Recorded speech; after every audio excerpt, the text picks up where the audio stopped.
Sir ఇటు లోకేష్ గారి గురించి వస్తే సార్ అంటే 200 కిలోమీటర్లకు పైగా 200 రోజులకు పైగా 3000కు పైగా కిలోమీటర్లు ఆయన యోగలం పాదయాత్ర చేయడం జరిగింది. ఇప్పుడు ఆయన కూడా విజయం దిశగా దూసుకెళ్లడం మనం చూస్తున్నాం. ఇక్కడ మనం ఆయన యోగలం పాదయాత్ర కూడా ప్రభావం ఏమన్నా చూపించింది? లోకేష్ బాబు గురించి కొంచెం ప్రత్యేకించి చెప్పుకోవాలా. అవును సార్. ఎందుకంటే Lokesh Babu is not leader అని ప్రజల అభిప్రాయం. మాట్లాడలేడు అని ప్రజల అభిప్రాయం. ఈ రోజా లాంటి వారు కొంతమంది ఉన్నారంటే వైసీపీలో నోటి కొంచెం దురుసుగా ఉన్నవాళ్ళు ఏమంటున్నారంటే అది మాట్లాడడం రాదు, ముద్దపప్పు అన్నారు. ఆ ముద్దపప్పు ఈ రోజు సింహంలా తయారయ్యాడు, సింహ కిశోరంలా తయారయ్యాడు. ఆయన పాదయాత్ర చేస్తుండగా అనేక ఆటంకాలు సృష్టించాడు. ఎవరికైతే ఏ లోకేష్ బాబు అయితే మాట్లాడలేడు అనుకున్నారో ఆ లోకేష్ బాబు ఈ రోజు చంద్రబాబు నాయుడిని మించిన స్పీకర్ అయ్యాడు. అర్థమైందా? ఎన్నో అవరోధాలు సృష్టించారు, ఎన్నో అనుమానాలు క్రియేట్ చేశారు. కానీ లోకేష్ బాబు విజ్ఞుడు గనక, అంటే విజయ సారథి గనక ఎక్కడైతే ఓడిపోయామో అక్కడి నుంచే గెలుపు కావాలని చెప్పేసి మొత్తం వెళ్ళాడు.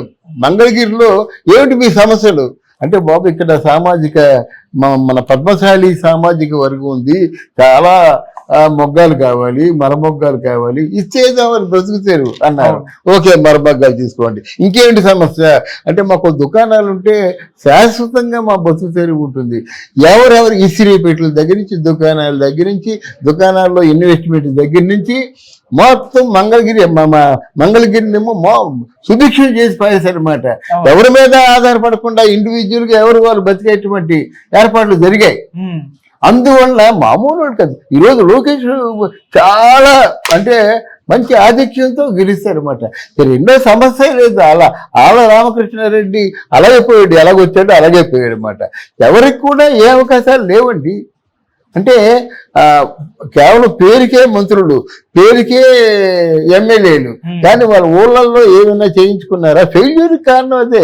మమ్మల్ని గెలిపించాము, మీరు గెలిపించినందుకు లైట్లు వేయించడం, రోడ్లు బాగు చేయడం, లేకపోతే రైతులకేమో కొంచెం ఏదో మంచి విత్తనాలు ఇవ్వడం, రైతులకేమో ఏదో రుణాలు ఇవ్వడము, ఇట్లాంటి కొన్ని సదుపాయాలు ప్రజలకు కల్పిస్తే ఏ నియోజకవర్గానికి ఆ నియోజకవర్గం పెద్ద మనసులో ఉంటారండి. ఎవరికీ లేదు, నేను తాయిలాలు ఇస్తున్నాను, వాళ్ళే చచ్చినట్టు నాకు ఓటేస్తారనుకుంటే అది ఎంత నియంతృత్వం అండి. తాయిలాలు నువ్వు కూడా కాదు, అప్పుడెప్పుడో ఎన్టీ రామారావు గారు ఇచ్చారు. వీళ్ళు ఎవరికైనా తెలుసా 2 రూపాయలు కిలో బియ్యం అని? ఎవరికైనా తెలుసండి? అన్న వస్త్రాలు అంటే జనత బట్టలు ఇచ్చాడు, ఆ రేషన్ అంటే ఫుల్ ఫ్లెడ్జ్డ్ రేషన్ ఇచ్చాడు. దాని తర్వాత చదువు అందరికీ ఉండాలనుకున్నాడు, మంచి ఎడ్యుకేషన్, మంచి స్కూల్స్, ఇలాగా. అంటే ఎన్టీ రామారావు పరిపాలన చెరిసి చేశాడా? ప్రజలకి ఏం కావాలి? ప్రజలకి మినిమం ఏమందిస్తున్నాము? ప్రజలు ఆ రోజుల్లో ఎవరైనా ఉద్యోగస్తులు మీకు తెలియదు, ఉద్యోగస్తులు లంచాలు తీసుకోవాలంటే భయపడేవారన్నమాట. మరి అంత గొప్ప కట్టుదిట్టంగా పరిపాలన చేసినటువంటి ఎన్టీ రామారావు గారికి అనుభవం లేదు. మీ నాన్న చీఫ్ మినిస్టర్, నువ్వు అక్కడ కొన్నాళ్ళు పెరిగావు, నువ్వు ఒక ఎంపీగా నువ్వు చక్రం తిప్పావు, నీకు అనుభవం లేదంటే ఎవరు నమ్ముతాడు? అహంకారం. ఇప్పుడు జగన్మోహన్ రెడ్డి అహంకారమే ఇంత పని చేసిందన్నమాట.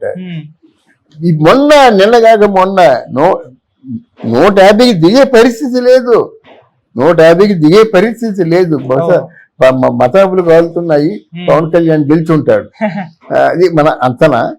ఏంటంటే ఇక్కడ జగన్మోహన్ రెడ్డి చేసినవన్నీ కూడా ప్రజా సంక్షేమానికి ఏమాత్రం కూడా అవకాశం లేనటువంటి నియంతృత్వ కార్యక్రమాలు, నిరంకుశ కార్యక్రమాలు, పోలీసు రాజ్యం చేశారు కదండి. ఆయన ఎప్పుడు వచ్చాడు ప్రజల్లోకి?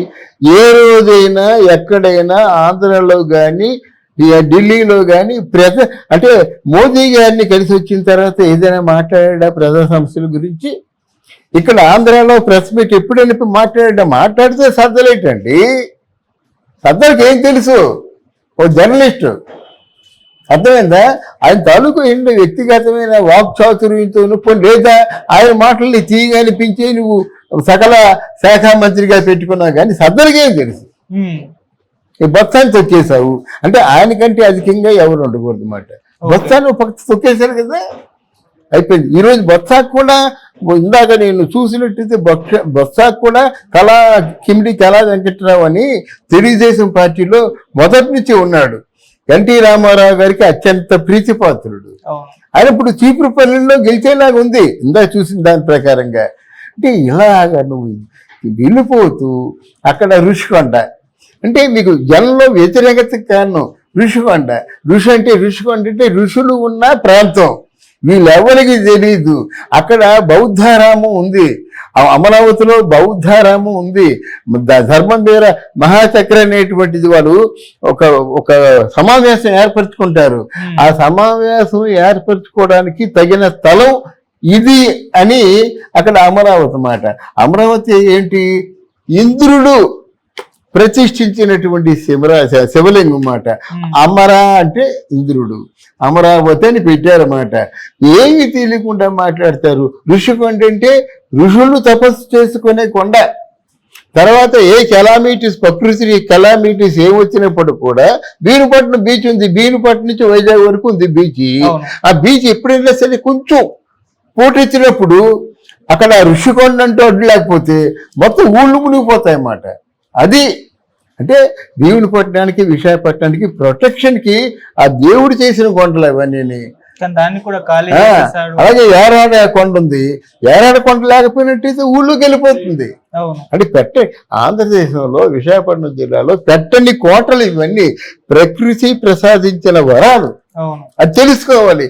ఎవడు చెప్తాడు, ఎవడు తెలుసుకుంటాడు? ఎందుకు నోటుకొచ్చినట్టు మాట్లాడడం? చంద్రబాబు నాయుడు గారు అసెంబ్లీలో ఇదంటే వాళ్ళు అవమానించినప్పుడు ఇది గౌరవ సభ కాదు, కౌరవ సభ, ఈ సభలోకి నేను ముఖ్యమంత్రిగానే అడుగు పెడతానని చెప్పేసి శపథం చేసి బయటకు వెళ్ళారు. మళ్ళీ ఇప్పుడు అసెంబ్లీలోకి తిరిగి ముఖ్యమంత్రిగానే వెళ్ళబోతున్నారు. మనం క్లారిటీ అయిపోయినట్టే సార్. రెండు మాటలు మనం ప్రధానంగా చెప్పుకోవచ్చు. ఎందుకంటే ఇక్కడ చంద్రబాబు నాయుడు నిజంగా కౌరవ సభే. ఎందుకంటే ఎవరైనా ఒక ముఖ్యమంత్రిగా 9 ఏళ్ళు 10 ఏళ్ళు పనిచేసిన వ్యక్తిని ఆ ఫ్యామిలీని అసాసినేషన్ చేయడం ఎవరు తట్టుకోరండి. అందువల్ల గుండెలు మండాయి. ఏడ్చాడు. ఏడ్చిన దాన్ని ట్రోల్ చేశారు వీళ్ళు. అర్థమైందా? కడుపు మండకంట ఏడవరు కదండి, గుండె గాయపడకంట ఏడవరు కదా. అందువల్ల ఆయన పంతం, ఆయన శబ్దం నెరవేర్చుకుంటున్నాడు. ఎక్కడంటే మన పవన్ కళ్యాణ్ విషయానికి వచ్చినట్టయితే నేను వైఎస్ఆర్ కాంగ్రెస్ పార్టీని కోకటి వేళ్లతో పెకలించిపోతే నా పేరు పవన్ కళ్యాణే కాదు అన్నాడు. ఆ శబ్దం కూడా నెరవేరింది. వీళ్ళిద్దరూ శబ్దం చేశారు, అవి నెరవేరాయి. సో ఫైనల్ గా సార్, మరి ఇప్పుడు చూసుకుంటే వైసీపీకి అంటే జనసేనతో పోటీ పడుతుంది అన్న మీమ్స్ మనం రావడం చూస్తున్నాం. జనసేన 21 స్థానంలో పోటీ చేస్తుంది, దాదాపు 20 స్థానంలో లీడింగ్ లో ఉంది. అదే పొజిషన్ వైసీపీ జనసేనతో పోటీ పడుతుంది, ఒక 15-16 స్థానంలో లీడింగ్ లో ఉండడం చూస్తున్నాం. మరి దీని గురించి ఏం చెప్తారు సార్? అంటే వైసీపీ పోటీ పడుతుంది అంటే ఇప్పుడు జనసేన 21 స్థానాలు, వాళ్ళు 170 స్థానాలు. అందువల్ల పోటీ పడుతుందనే మాట కరెక్ట్ కాదు. వాళ్ళు ఇంత దారుణంగా వస్తాయనుకోలేదు ఎవరునో, ఈవెన్ ప్రజలు కూడా వస్తాయనుకోలేదు. అప్పుడు ఆరా మస్తానరావుకి ఇటువంటి మనకున్న పాటి జ్ఞానం ఉండదా? మనం సంవత్సరం నుంచి చెప్పుకుంటా, నిన్న ఈ నెలంతా అదే చెప్పాం. కరెక్ట్ గా ప్రజల నాడిని ఎనాలిసిస్ చేసి విజయం దంకం రోగించామాట. అందువల్ల వాళ్ళకు కూడా లేదు. ఏంటంటే జగన్మోహన్ రెడ్డి ఏదో 50, 60, 70 వస్తాయనుకున్నారు తప్ప ఇంత తక్కువగా వస్తాయనేటువంటి ఆలోచన వాళ్ళకు కూడా లేదు. 2019లో టీడీపీకి ఎటువంటి పరిస్థితి వచ్చిందో ఇప్పుడు వైసీపీకి ఎటువంటి పరిస్థితి వచ్చింది అనుకోవచ్చా సార్? అవును. అంటే 2019లో టీడీపీకి పరిస్థితి అంటే ఇక్కడ జగన్మోహన్ రెడ్డి తండ్రి చనిపోయాడు, పిన్నానికి చనిపోయినాడు, కోడికత్తితో నన్ను హత్య చేయబోయారు, నాకు ఒక్క ఛాన్స్ ఇవ్వండి, జగనన్న రాజ్యం చేస్తాను, 6 మాసాల్లో నన్ను నిలదీసి అడగండి, మీరు చెప్పింది ఏం చేయలేదు అన్నాడు. దాంతో జనం ఒక జగన్ వేవ్ వచ్చింది మాట. ఆ వేవ్ లో చంద్రబాబు నాయుడు ఊహించుకోలేకపోయాడు. ఎవరు ఊహించుకోలేదు, వాళ్ళకి ప్రీ ప్లాన్ లేదు. ఇప్పుడంటే ఎలక్షన్ గురించి ఎప్పటి నుంచో ప్లాన్ చేసుకుంటున్నారు. అలా కాదు కదా, అప్పుడు సడన్ గా ఎలక్షన్ లో దిగిపోయారు అంతే. వాళ్ళకి ప్లానింగ్ అదంతా లేదు, వాళ్ళ క్యాండిడేట్స్ లేరు. జనసేనకు కూడా ఇంత సైన్యం లేదు కదా అప్పుడు. జనసేనకు కూడా ఏం పనులు చేశారంటే ఇప్పుడు 1,00,000 పనులు ఉన్నాయి ఆయనకి. అంతకుముందు ఏం పని చేశారంటే ఏం లేదు, జనసేన పార్టీ జనసేన అంతే. ఇప్పుడు చెప్పుకోవడానికి ఎన్నో ఉన్నాయి కదా. తర్వాత పర్యటనలు మాత్రం జనసేన, చంద్రబాబు నాయుడు నిజంగా చాలా హెడ్స్ ఆఫ్ అండి. ఆ వయసులో ఆయన కానీ ఒక సినిమా యాక్టర్ ఇంత కష్టానికి వచ్చి ప్రచారంలో పాల్గొనడం మాత్రం చాలా హెడ్స్ ఆఫ్, చాలా బాగా ఉంది. కనుక ఏంటంటే అప్పుడు పరిస్థితులు కాదు, అప్పుడు జగన్ వేవ్ ఉంది, ఒక్క ఛాన్స్ ఉంది, 6 మాసాల్లో నన్ను నిలదీసి గల్లా పట్టుకొని అడగండి అని చెప్పాడు. అందుకు పడ్డారన్నమాట. తర్వాత జనాలకు కనిపించాడా? ఎప్పుడైనా ప్రజలకి ఓ ప్రెస్ మీట్ లో ఒక మాట చెప్పాడా? జనం కోరుకున్న కోరికలు ఒకటైనా నెరవేర్చాడా? అరే మనుషులు అన్యాయంగా చంపేస్తున్నారంటే కనీసం స్పందించాడా? అసెంబ్లీలో బూతు అంటే అసెంబ్లీ అంటే పార్లమెంటరీ అండి, ఆలయం లాంటిది.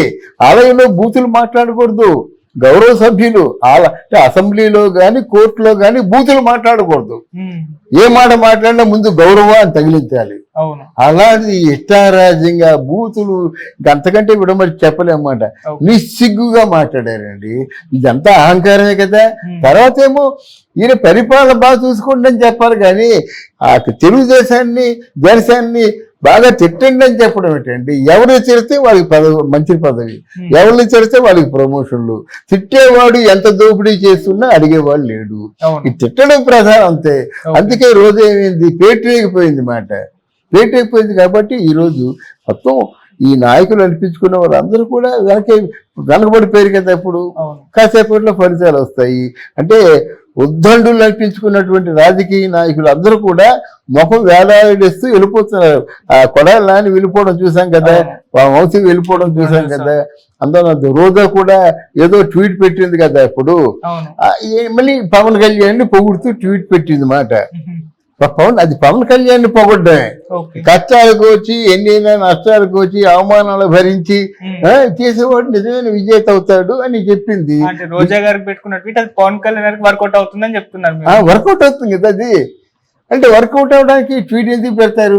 రేపు చూడండి పవన్ కళ్యాణ్ వచ్చేసి తప్పదు, మీకు ఎలాగైతే పౌరుషం ఉందో నాకు అలాగే పౌరుషం ఉంది, జగన్మోహన్ రెడ్డి మొత్తం లేపేస్తానికి లేపడం అయిపోయింది, లేచిపోయాడు కదా.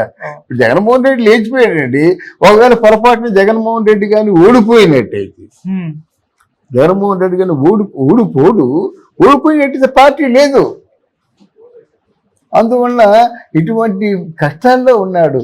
ఇప్పుడు నెక్స్ట్ ఎన్ని నష్టాలండి. ఆ కోర్టు వచ్చేసింది, పద అంటది, ఆ కేసులు ఉన్నాయి పద అంటారు.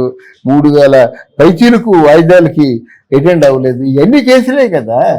సరే, అంటే ఈసారి జగన్మోహన్ రెడ్డి గారి వ్యూహాలు ఎందుకు ఫలించారంటే ఇన్ఛార్జీలు మార్చారు, కొత్త వాళ్ళకి అవకాశాలు ఇవ్వడం చూసాము, అలాగే సంక్షేమ పథకాలు అని చెప్పేసారు, వాటిపైన ఎక్కువగా భరోసా పెట్టుకొని ఉన్నారు. ఇవేవి కూడా వర్కౌట్ అవ్వలేదు సార్, ఎందుకంటారు సార్? ఏవి కూడా వర్కౌట్ అవ్వలేదంటే ఇక్కడే చెప్తున్నాను అన్నమాట. వ్యూహాలు సిట్టింగ్ ఎమ్మెల్యేని మార్చారు. అంతవరకు ఒక ప్రాంతంలో మీరున్నారు, ఆ ప్రాంతానికి కష్టం వచ్చినా నష్టం వచ్చినా మిమ్మల్ని కలుసుకుంటారు. అట్లీస్ట్ మీకు ఓట్లు వేసామనే ధైర్యంతులనే కలుసుకుంటారు. ఆయన్ని తీసుకెళ్ళి ఎక్కడో పెడితే నెల్లూరులో ఉండేవాడండి అనిల్ కుమార్ యాదవ్. ఆయన తీసుకొచ్చి నరసరావుపేటలో అంటే ఎవడు తెలుస్తాడు, ఎవడు మాట్లాడతాడు, ఎవడు పలకరిస్తాడు? అసలు మనుషుల్ని ఈ సిట్టింగ్ ఎంపీల్లో ఎమ్మెల్యేల్లో ఎవరు కొంచెం లీడింగ్ లో ఉన్నారో వాళ్ళు కొంచెం ఎంకరేజ్ చేయి. లీడింగ్ లేదు, వాడు పూర్తిగా ఉన్నట్టు వాళ్ళకి నామినేటెడ్ పోస్టులు ఇవ్వు, అంతే కదా. రెబల్ అంటే వాళ్ళు రెబల్స్ గా మారిపోకుండా వాళ్ళకి నామినేటెడ్ పోస్టులు ఇవ్వు. అలాగే పార్టీని నీ వెనక తిప్పుకోవాలి, కానీ పార్టీని నిరాశపరిచి కొంతమంది అయితే సీట్లు వద్దని వెనక్కి వెళ్ళిపోయారు. ఇవన్నీ కూడా ఆయన చేసిన తప్పులే మాట. ఈ తప్పులన్నీ ఎందుకు చేశాడు? ఆ విజయసాయి రెడ్డి, ఇక్కడ సజ్జల రామకృష్ణారెడ్డి ఇద్దరు కూడా చాలా విషం నూరు పూసారు. అందుకే జగన్మోహన్ రెడ్డి విషం కక్కాడు. అది సార్ ఇప్పుడైతే చూస్తున్నాం మరి టీడీపీ 160 స్థానాలు లీడ్ లో ఉండడం చూస్తున్నాం. వైసీపీ దాదాపు 20 కంటే తక్కువగానే ఉంది. జనసేన మంచి పొజిషన్ లో ఉంది సార్, దాదాపు 20 వరకు లీడ్ లో ఉంది ఒక పొజిషన్. అది 100% అండి జనసేన. మీ అంచనా ప్రకారం ఫైనల్ గా మన రిజల్ట్ చూసే టైం కి టీడీపీ ఎంత గెలుస్తుంది, వైసీపీ ఎంత గెలుస్తుంది సార్, జనసేన ఎంత గెలుస్తుంది? టీడీపీ మన అంతరాలు దాటిపోయిందండి. అంటే ఇంకో అప్పుడో మాట ఇప్పుడో మాట కాదు. టీడీపీ మహా వస్తే 150 వస్తా అనుకున్నాం, అది అంతరాలు దాటేసింది. రాకపోతే మ్యాజిక్ ఫిగర్ దాటుతుంది అని చెప్పా. అంటే ఏంటి, ఆ పోటీ లేకపోతే అది బాగా స్ట్రిక్ట్గా ఓట్లు వేస్తే మన మ్యాజిక్ ఫిగర్ దాటుతుంది, ఖచ్చితంగా గవర్నమెంట్ని ఫామ్ చేస్తుందని చెప్పాం. బాగా వేవ్ వచ్చినట్టయితే, వేవ్ పనిచేసినట్టయితే డెఫినెట్గా 150 అన్నాను. ఇప్పుడు 150 కాదు 160, 170 కూడా వెళ్ళే అవకాశం ఉంది అన్నమాట. అంత ఉధృతంగా ఉంది. మరి పవన్ కళ్యాణ్ అయితే 100% ఓట్లు పడ్డాయి. అది 21 వచ్చేస్తాయి, ఎంపీలు 2 వచ్చేస్తాయి. సో వ్యూవర్స్, ఇది మరి అంటే వైసీపీకి ఇటువంటి పరిస్థితి రావడానికి గల కారణాలు ఏంటో మనం ఇమ్మంది రామారావు గారి మాటలు మనం తెలుసుకున్నాం. సో మీ ఒపీనియన్ కూడా కింద కామెంట్ సెక్షన్ లో తెలియజేయండి. ఎందుకు ఇటువంటి డిఫరెన్స్ కనిపించింది, పోటాపోటీ ఉంటుంది అనుకుంటున్నారు, లేకుండా టీడీపీ లీడ్ లో ఉండడం, ఇవన్నీ చూస్తాం. మీ ఒపీనియన్ కూడా కింద కామెంట్ సెక్షన్ లో తెలియజేయండి. Thank you so much. Thank you అండి.